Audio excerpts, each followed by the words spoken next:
عمر بن سعد رضی اللہ تعالیٰ عنہ جو حمص کے پر گورنر تھے، 1 سال گورنری کی، زکوٰۃ کا مال وصول کرتے تھے مالداروں سے اور فقراء میں تقسیم کرتے تھے۔ 1 سال خدمت کی گورنر صاحب، مال خود ہی جمع کیا، مالداروں سے لیا، فقراء کو دیا۔ 1 سال کے بعد جب آئے تو حمص سے پیدل چل کر آئے۔ حضرت عمر نے فرمایا یہ کیا حلیہ کیا ہوا ہے؟ ایک جواب دیا حضرت عمر بن سعد نے، فرمایا دیکھتے نہیں میرا خون پاک ہے مسلمانوں کے مال سے، اور کیا چاہیے کہ میرا خون پاک ہے مسلمانوں کے مال سے۔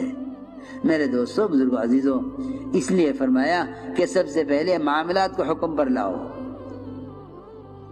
سب سے پہلے معاملات کو حکم پر لاؤ۔